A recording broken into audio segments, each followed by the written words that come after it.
There is a plant growing in the cracks of your sidewalk right now. It has been there your entire life. You have stepped on it 1,000 times. You may have poisoned it with herbicides last weekend.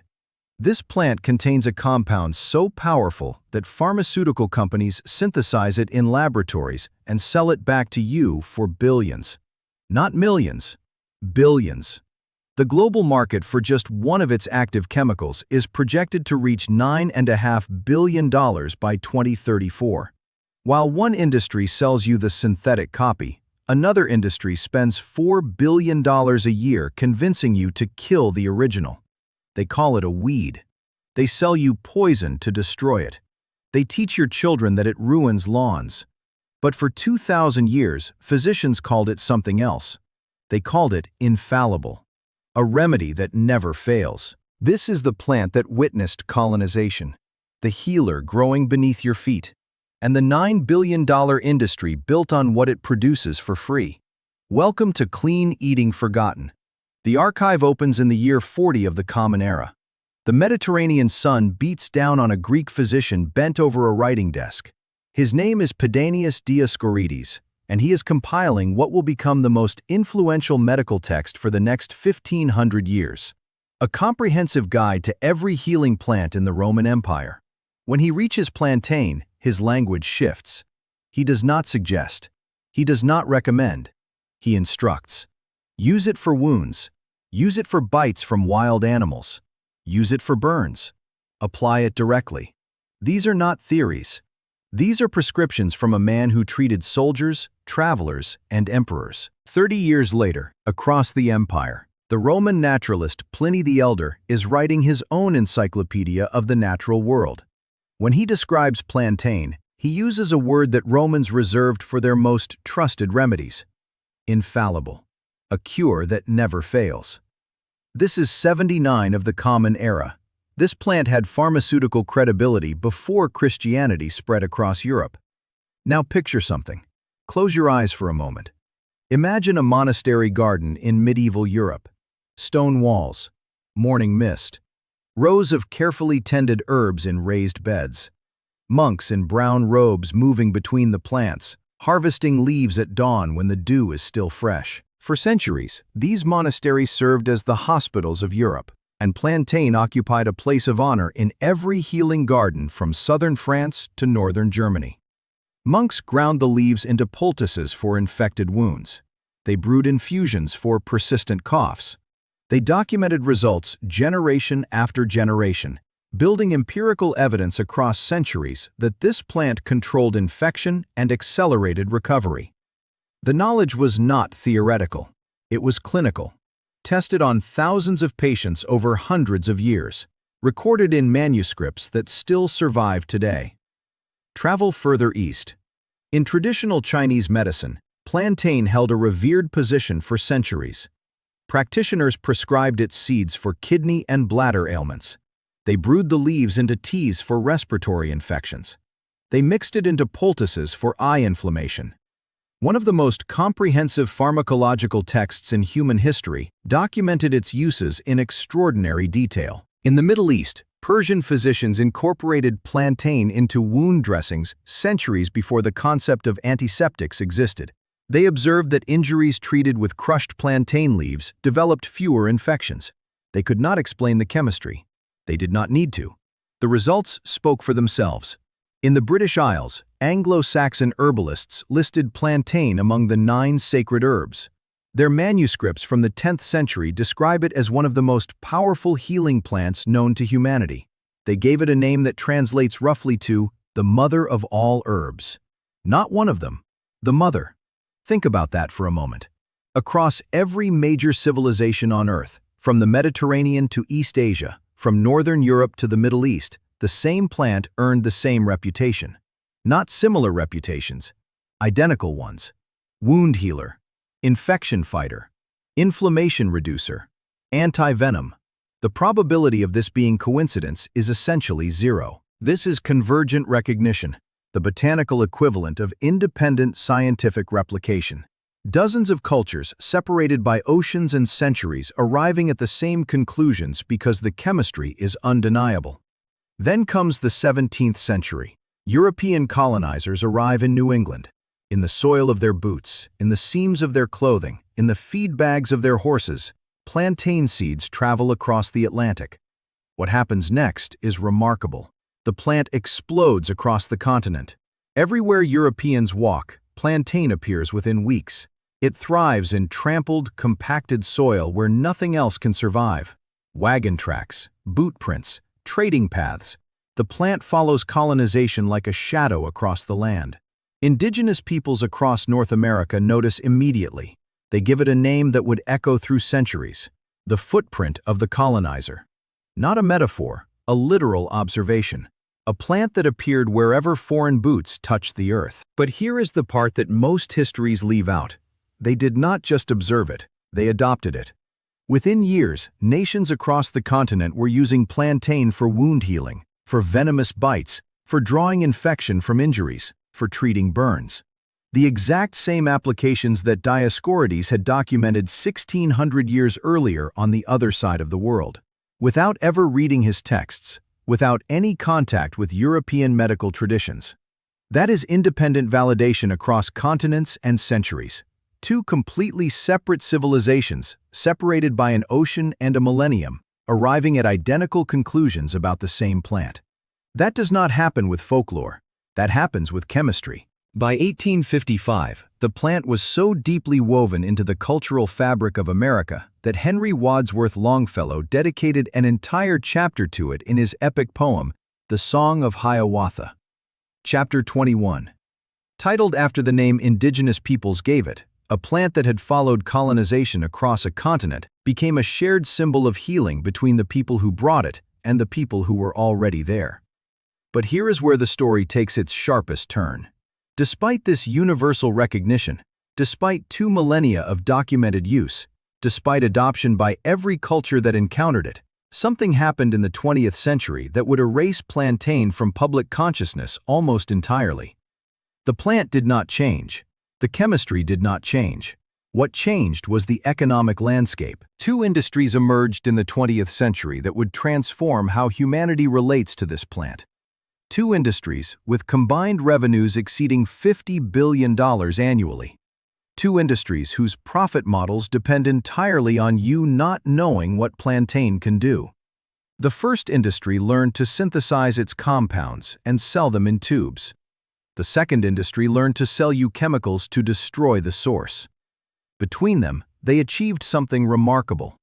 They convinced 3 generations of humans to poison the most well-documented healing plant in the history of civilization. And they did it not through conspiracy, but through structural invisibility. They simply removed the knowledge from education, from medical training, from cultural transmission. They did not need to suppress it actively. They just needed to make sure nobody taught it. Modern science would later confirm what every civilization that encountered this plant already knew. In 2017, researchers in Southeast Asia tested plantain extract on standardized wounds in controlled laboratory conditions. They measured re-epithelialization, which is the rate at which new skin grows over an injury. The results, published in peer-reviewed journals, were striking. Wounds treated with plantain healed 25% faster than the control group. Not 2%, not 5%, 25% faster. A quarter of the healing time eliminated by a plant that grows in sidewalk cracks. But this was not the only study. In 2015, researchers at a European university published findings on plantain's antibacterial properties. They tested leaf extracts against 12 different strains of pathogenic bacteria. The results showed significant inhibition of bacterial growth in 9 of 12 strains. 9 out of 12, including bacteria that had developed resistance to conventional antibiotics. A sidewalk plant outperforming pharmaceutical antibiotics against resistant bacteria. That finding alone should have been front-page news. It was not. In 2018, a pilot study had human participants with chronic digestive complaints drink plantain leaf tea daily for 4 weeks. The outcome was remarkable. 67% showed measurable improvement in symptoms. 2/3 of participants found relief from drinking tea brewed from a plant that grows in pavement gaps and neglected lawns. A 2021 review published in a major phytotherapy journal analyzed over 40 studies on plantain species conducted across 2 decades. The conclusion was unambiguous. Plantain demonstrates anti-inflammatory, antimicrobial, antioxidant, and wound-healing properties that are consistent, reproducible, and significant. Consistent, reproducible, significant. Those are not words scientists use casually. Those are the words that precede pharmaceutical development. Except no pharmaceutical company will develop a plant you can pick for free. But here is where this gets truly interesting. The scientists were not content to simply observe healing. They wanted to understand why. They isolated the specific compounds responsible for plantain's effects. What they discovered was a biochemical arsenal hiding inside those humble oval leaves. The first compound is Aucubin. This is an antimicrobial agent that inhibits the growth of Staphylococcus and Streptococcus bacteria. If those names sound clinical, here is what they mean in plain language. These are the bacteria responsible for most infected wounds, the bacteria that turn a small cut into a dangerous infection. Plantain produces a chemical that stops them. The second compound is mucilage. This is a gel-like substance that soothes irritated tissue and reduces inflammation on contact. Not after hours, not after days, on contact, immediately. The third compound is the real engine of this story, allantoin.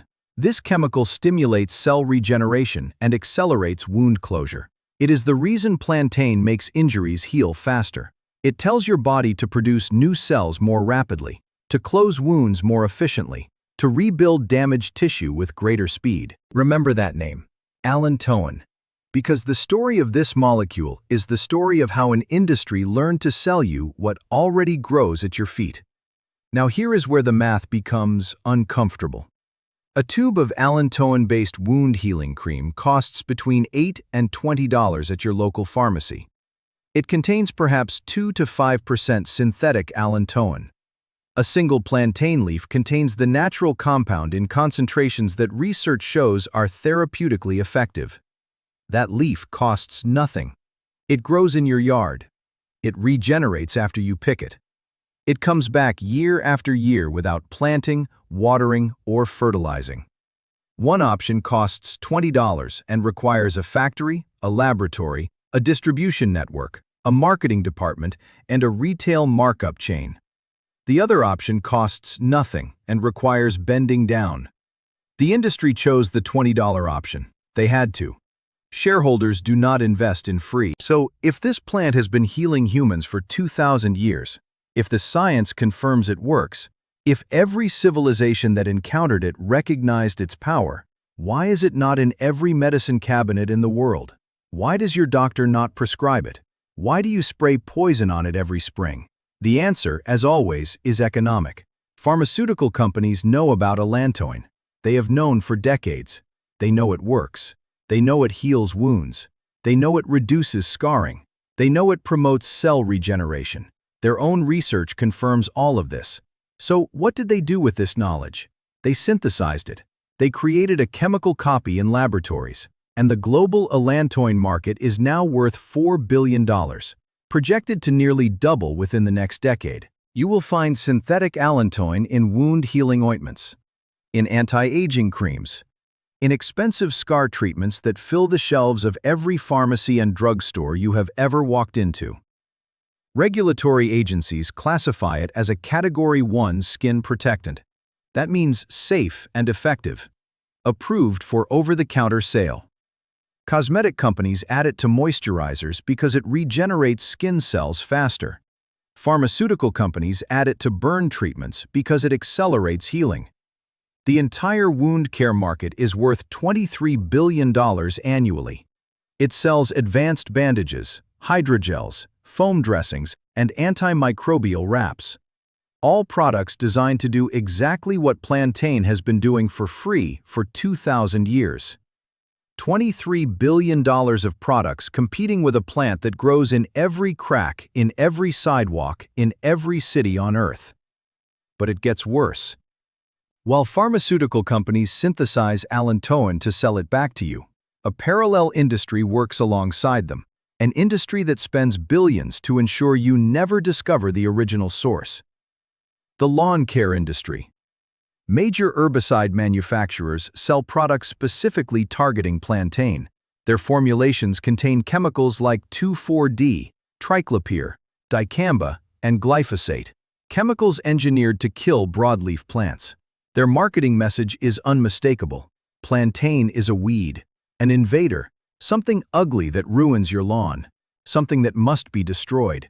The global lawn care industry generates over $30 billion annually. That is $30,000 million spent every year on maintaining patches of ornamental grass that produce no food, no medicine, and no ecological benefit.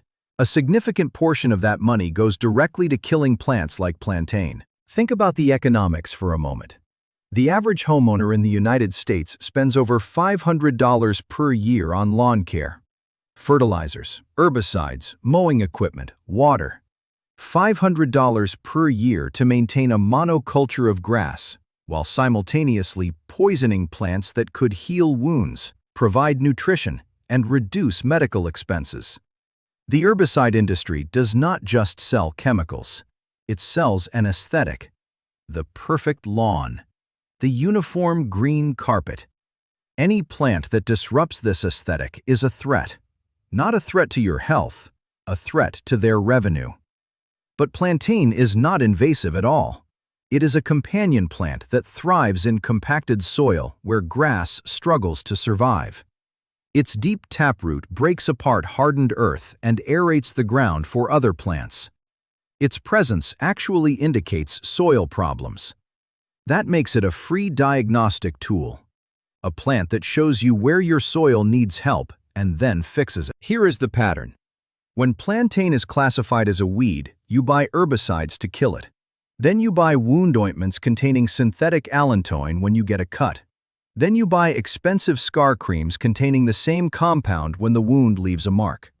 3 purchases, 3 profit centers, all built on your ignorance of a single plant.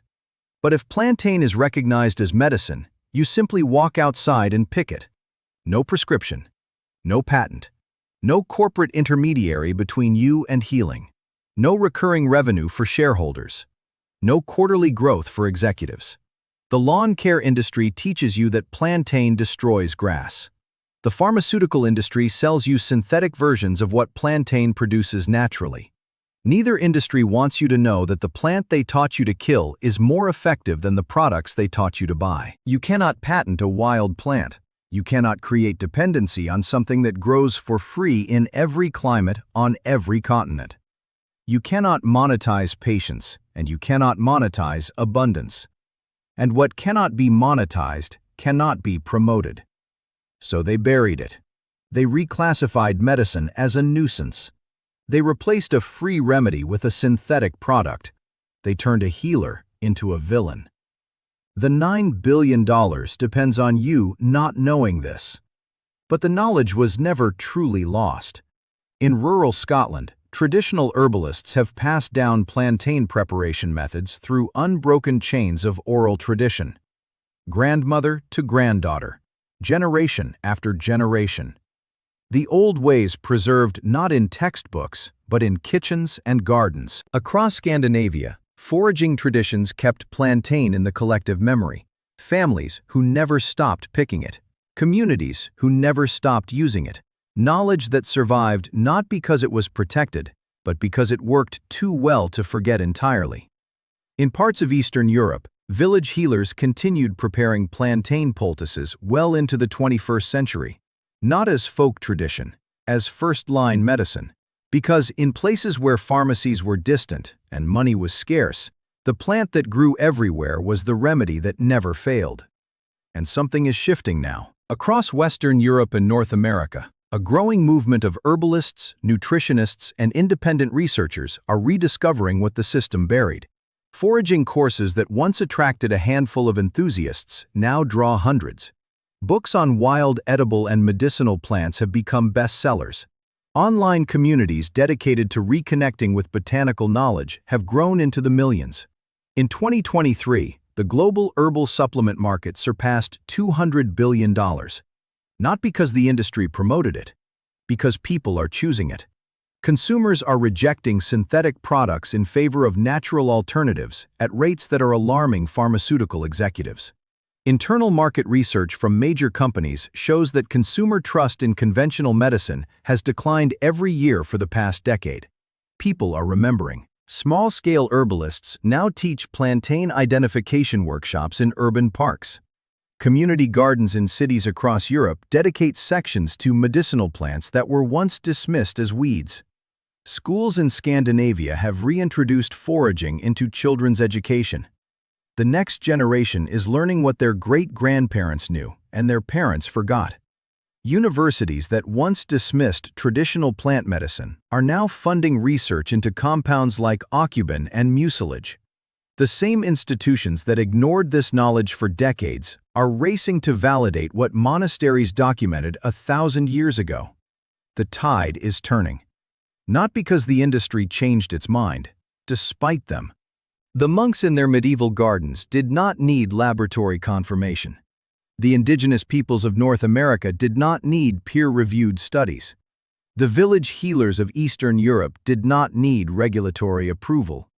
They knew because they observed. They trusted because it worked. And they passed it down because the knowledge was too valuable to let die. That knowledge is still here, waiting for you to remember. Reclaiming this plant is remarkably simple. Here is what you can do starting today. Step 1. Learn to identify it. Look for leaves growing in a rosette pattern, flat against the ground. They are oval-shaped, with distinctive parallel veins running lengthwise, like strings on a guitar. You will see a thin flower stalk rising from the center, with small greenish flowers packed tightly along the stem. Once you learn to recognize it, you will see it everywhere. In sidewalk cracks, in driveways, in parks, in every neglected corner of every neighborhood. Step 2. Eat it. The leaves are edible, eaten raw in salads when young and tender, cooked like spinach when mature. Nutritional analysis shows 45 milligrams of vitamin C per 100 grams. That is half your daily requirement in a single handful of leaves. It contains 108 milligrams of calcium, plus vitamins A and K, iron, magnesium, potassium, and selenium. This is not just medicine. This is food.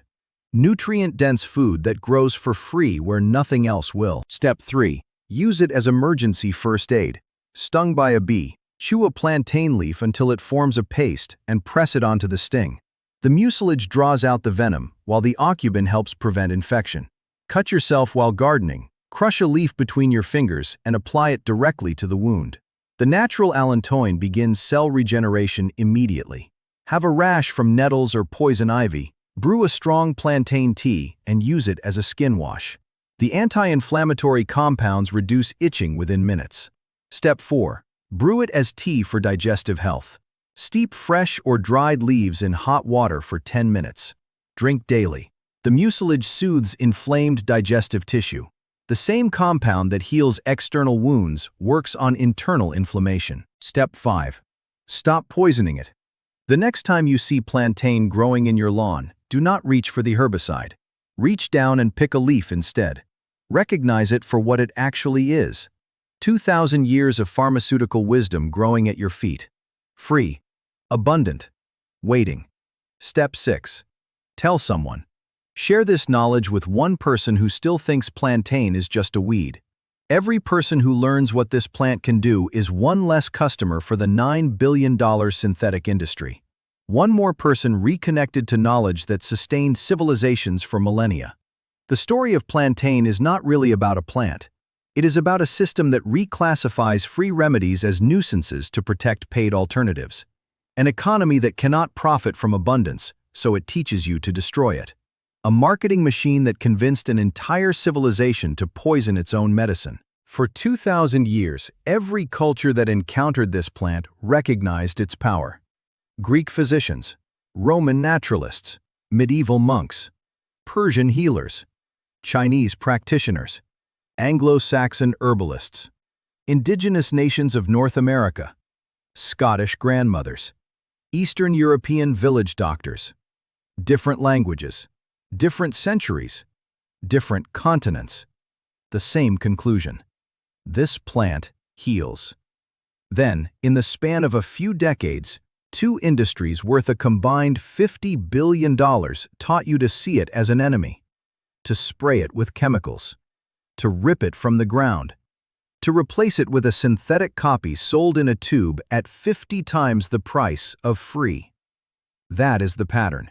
Not just with plantain. With every natural remedy that cannot be patented, every traditional food that cannot be processed, every ancestral wisdom that cannot be monetized.